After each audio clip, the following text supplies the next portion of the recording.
Boa tarde, galerinha do sexto ano. Já estou com saudade de vocês, mas infelizmente nesse momento a gente tem que ficar cada um na sua casa. Como a gente não está de férias, eu estou aqui para dar uma aula para vocês e esclarecer algumas dúvidas sobre Grécia Antiga. Tá? A Grécia, né, essa região aqui na Europa, do sul da Europa, a gente tem a Grécia peninsular, a Grécia insular, a Grécia continental e a Grécia oriental. Como vocês podem observar, é um conjunto, tá, de ilhas e de cidades-estados, tá, que vai formar a nossa Grécia Antiga. Próximo. Bom, a Grécia, assim como o povo brasileiro, era formada da mistura de diversos povos. Entre os povos que formaram o povo grego, que na verdade eles se chamam de povo heleno, porque a área que eles habitavam era Hélade, eles são formados pelos aqueus, jônios, eólios e dórios. E a história da civilização grega, ela pode ser dividida comumente em 5 períodos, que é o creto-micênico, o pré-homérico, homérico, o clássico e o helenístico. Aqui na apostila de vocês podem ver a partir da página 50, tá bom? E aqui na página 52, vocês vão ver resumidamente o que cada período histórico desse vem contando, tá? Próximo. Na página 53 da apostila de vocês, a gente vai falar sobre a organização política, como que a Grécia vai se formar e como é que ela vai dar origem a uma das maiores civilizações do mundo antigo. Começa com os gênios. E o que eram os gênios? Os gênios eram pequenas comunidades familiares que viviam de acordo, ligadas com laços de parentesco. E aí, né, dentro dessa comunidade, tudo que era produzido pelos membros desses gênios ou desse clã, como alguns gostam também de colocar, ele era dividido entre todos os membros dessa mesma comunidade. Tá? Só que houve um crescimento populacional dentro desses gênios. E aí o líder dessa comunidade, ele precisou começar a dividir as terras que antes eram de uso coletivo, antes eram de uso comum, dividir em propriedades privadas. E nessa partilha, ele fez de acordo com o grau de parentesco. Os mais próximos dele, filhas, ele deu os melhores lotes de terra. Os mais ou menos próximos ficaram com as terras restantes. E os mais distantes, infelizmente, ficaram sem terra nenhuma. E aí a gente começa a ver o surgimento de classes sociais dentro da Grécia Antiga.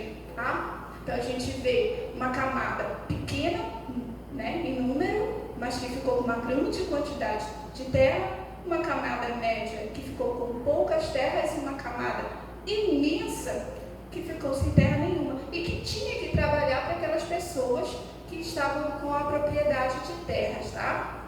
E aí as pessoas que ficaram com as melhores porções de terra começaram a ser chamados de aristoi, que significa os melhores.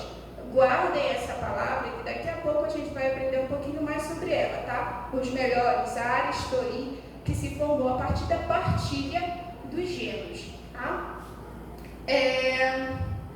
Como essa população cresceu? Vieram as classes sociais, as propriedades privadas, essas cidades começaram a ter que se organizar de uma forma diferente. Antes era tudo dividido, de uso comum. Só que agora eles precisavam de uma nova organização social, porque não era mais tudo de uso comum. Então precisavam de um conjunto de leis, de moedas para o comércio, de juízes, enfim, de todo o funcionamento social que pudesse organizar essa sociedade. E aí surgem as cidades-estados da Grécia Antiga, que também são conhecidas como polis. Tudo isso você pode encontrar na página 53, 54 e 55 da sua apostila. Tá? Próximo.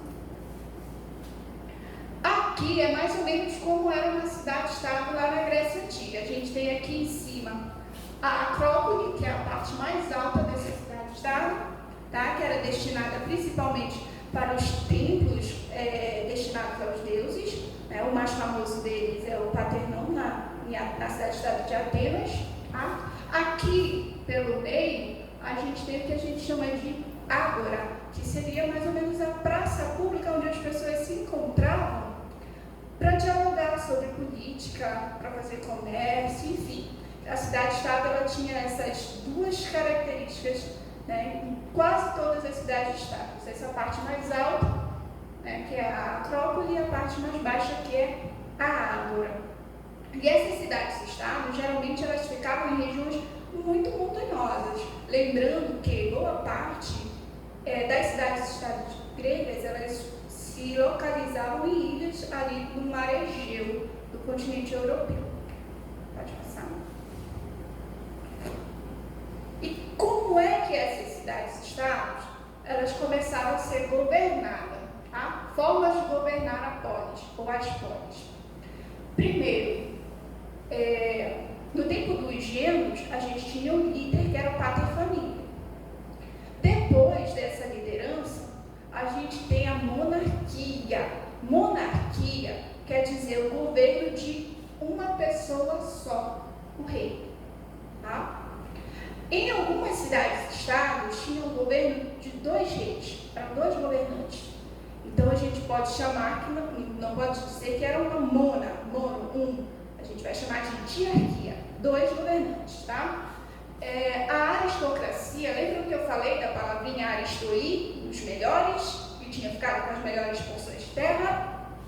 O governo dos melhores, os mais ricos proprietários de terra. A aristocracia, ela era uma classe social muito forte e que por inúmeras vezes exerciam o governo dentro de cidades e estados, tá? A gente também tem a oligarquia, que é um governo de poucos, é uma aliança de grupos de pessoas que vão comandar ali de acordo com os seus próprios interesses. E a gente também tem o governo dos tiranos, que é a tirania. Geralmente a gente olha para a palavra tirano e pensa em algo ruim, porque é ruim mesmo, tá? O tirano, normalmente ele é um usurpador, ele é alguém que ocupa o trono, ocupa o governo à força. E ele governa com violência, ele governa reprimindo a sua oposição.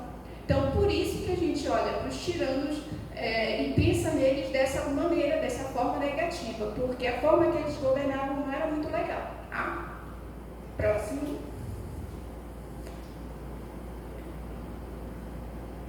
As principais cidades-estados gregas, que vocês vão ver na apostila de vocês, a partir da página 56, aqui, tá? Eram Atenas e Esparta. Sobre Atenas, que é uma cidade-estado muito interessante para nós, porque foi onde surgiu a forma de governo do Brasil hoje, que é a democracia. Mas antes de se tornar uma democracia, ela passou por uma monarquia, por uma oligarquia, e após algumas reformas, como as reformas de Drácon, Solon, Clístenes, Péricles, essas reformas foram sendo implementadas aos poucos para que o governo de Atenas fosse caminhando gradualmente para uma democracia. E a palavra demo significa povocracia, governo, então a gente tem um governo do povo, diferente de uma monarquia, uma pessoa só, o rei que está acima de todo mundo. Uma democracia, quem vai comandar essa cidade é a população, é a vontade da maioria. Tá? Mas só que na Grécia Antiga, em Atenas, quando a democracia foi desenvolvida, foi pensada, ela foi pensada para que o povo pudesse participar das decisões políticas. Mas esse povo tinha suas exceções, porque nem todos eram considerados aptos para participar dos debates, das assembleias. A cidadania ateniense era considerada um cidadão que podia participar desses debates, principalmente na Ágora, que era a praça pública. Ela era respeitar homens maiores de 18 anos, que fossem filhos de pai e mãe atenienses. E aí isso já restringia muito o volume, o número de cidadãos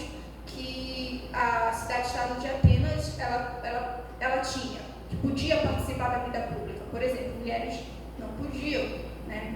Menores de 18 anos, no Brasil, menores de 18 anos, a partir dos 16, o voto já é facultativo, já pode, né? Mulheres podem, graças a Deus. Bem, em Atenas, a democracia, no primeiro momento, ela estava muito relacionada aos homens de posse, a quem tinha alguma renda. Só que, a partir de algumas reformas, como a última reforma que foi a de Péricles, a política ela começou a ser uma atividade remunerada, como é ainda hoje, né? Remunerada para quê? Para que a população masculina de baixa renda pudesse sair das suas atividades e ir para as assembleias. Porque se elas não pudessem, se a atividade não fosse remunerada, seria um dia de trabalho perdido. Então, a partir da reforma do Péricles, essas pessoas puderam participar das assembleias de uma forma remunerada. Tá? Essas pessoas, eu estou me referindo aos homens, né? No caso de Atenas, a democracia era direta. Como eu disse que a cidadania era restrita aos homens maiores de 18 anos de idade, era ele mesmo que ia pessoalmente para as assembleias para votar e para discutir sobre os rumos da vida pública da cidade, né? Diferente do Brasil, por exemplo. Atualmente a nossa democracia ela é representativa, os cidadãos elegem seus representantes para as discussões nas assembleias, né? Como é no caso nossas eleições para vereadores, para senadores, a gente elege representantes que vão participar dessas assembleias, né, e votar sobre os mais diversos assuntos da administração da nossa cidade, né? Em compensação, a nossa cidadania é bem mais ampla do que a cidadania de Atenas. Pode ir para o próximo. Olha aqui mais ou menos como era uma votação, né? Erguia-se a mão, lançava-se as propostas dos cidadãos reunidos na Ágora. Bem, a outra cidade importante foi Esparta, que era uma cidade militarizada, governada por oligarquias. A gente já aprendeu o que é oligarquia. A Esparta era muito diferente de Atenas porque Esparta era uma cidade militar. Ela educava os seus cidadãos basicamente para guerrear, né?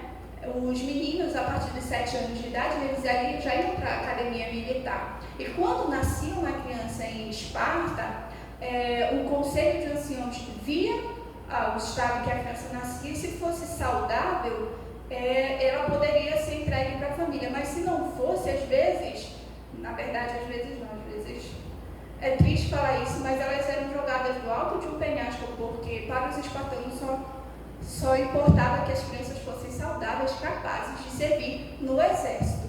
Tá? Em contrapartida, era uma sociedade em que as mulheres tinham uma maior liberdade do que na cidade-estado de Atenas, porque na cidade-estado de Esparta, os homens viviam muito nas guerras, nas batalhas, e as mulheres tinham uma relativa liberdade para tratar de assuntos políticos, para tomar algumas decisões. Elas também tinham que fazer exercícios físicos, porque elas precisavam ser saudáveis, para dar à luz a crianças saudáveis, enfim. As mulheres tinham uma maior liberdade. Mais ou menos como era uma educação militar, uma educação voltada mais aqui, no caso de Atenas, era uma educação voltada para oratória, para política, para desenvolver um bom cidadão, né? Um bom guerreiro também, mas principalmente um bom cidadão. Próximo. Tá? Como é que essa civilização ela vai entrar em declínio? Bom, primeiro ela vai enfrentar algumas guerras contra invasores externos, como os medo-persas nas guerras médicas. Tá? E aí a gente tem o filme 300 de Esparta, que se passa nesse cenário, né? E aí nesse momento de uma guerra contra um inimigo comum, todas as cidades-estados que eram independentes umas das outras, elas vão se unir. E aí elas vão conseguir expulsar esse inimigo, porque, como disse o ditado, a união faz a força, né? Então eles colocaram o inimigo para correr. Só que começou uma disputa interna entre a cidade de Atenas e Esparta. Esparta saiu dessa união que eles tinham feito, que era a Confederação de Delos, e queria mais autonomia, achou que Atenas estava usurpando o poder, estava se fazendo, estava corrompida pela noção de poder, enfim. E aí Esparta se afastou, montou uma outra liga, pegou outras cidades-estados, começou a guerrear contra Atenas, veio a guerra do Peloponeso, as cidades-estados gregas estavam brigando entre si, e aí elas se desuniram, chegou um outro inimigo externo, que foi o Alexandre o Grande, o imperador da Macedônia, e aí ele acabou por conquistar essas cidades-estados gregas, porque elas já estavam muito enfraquecidas, brigando entre si. Então, para responder à atividade de vocês, do que eu já conquistei, da página 64 e 65, e 66 também, é mais ou menos isso. Qualquer dúvida é só chamar a gente no PV.